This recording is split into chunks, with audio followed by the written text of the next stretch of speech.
I'm just wondering, with what we've been seeing in the rates market right now, a very general question is, how are you actually approaching risk this year, and what does this all mean for risky assets now?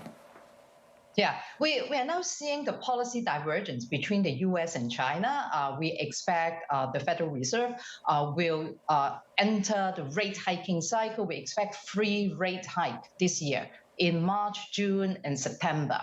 But we still expect the policy normalization in the US would remain gradual.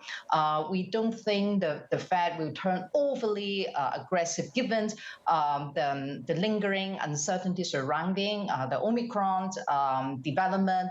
And we also expect the Fed will likely start to shrink its balance sheet in the fourth quarter of this year. So with both a rate hike and the balance sheet reduction, we anticipate the pace of the policy normalization would stay pretty gradual as compared with the previous rate hiking cycle.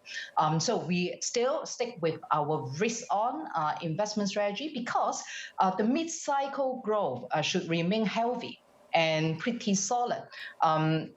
We expect global equity market will likely deliver earnings growth of high teen to 10%, and with pretty resilient corporate earnings performance, this should continue to support risky assets. And in Asia, given China's latest shift in its policy focus back to growth stabilization for 2022, we now see the PBOC take the action to deliver the rate cut. So we have the 10 bp reduction in the 7-day reverse repo rate, and the MLF rates also cut by 10 bps. So we will likely see a 10 basis point reduction in the loan prime rate this Thursday.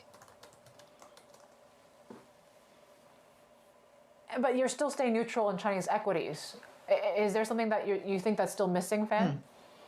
Yeah, I think based on the risk-reward profile, we think a neutral allocation to China equities for the first quarter still remain prudent because we will likely see continual growth headwinds in the coming months, given the latest set of December China economic data reflecting pretty weak retail sales, only 1.7% growth in December.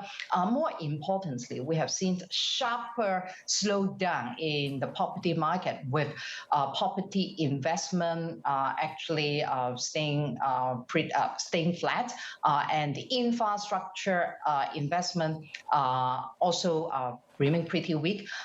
Full year property investment came in only by single digit. But importantly, in December, China property investment dipped by 13% year on year. So we think the sharp downturn in the real estate sector will have spillover effect, and the government need to deliver more policy easing in the coming months. So with a more decisive policy actions to revive the growth momentum, we think the market will see better chance of re-rating going into the second quarter and later this year. And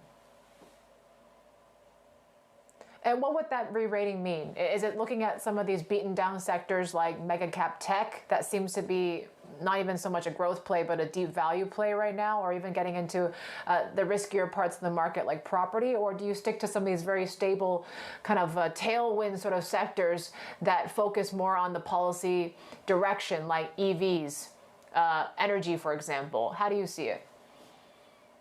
Okay, positioning for China's refocus on growth stabilization. In the first quarter, we stay neutral on the overall China equity market, but we remain positions in the structural growth sector, particularly the companies and sector which are exposed to the technology innovation, manufacturing upgrading, and green transformation. So these sectors are expected to deliver stronger than market average growth with strong government policy support. We also expect the upcoming policy easing will have strong bias towards supporting technology upgrading and the net zero transformation. According to the latest forecast of the International Energy Agency, China need to invest an average of 5 trillion renminbi per annum on the green transformation. So the PBOC just introduced a new low interest relending facility to support this initiative.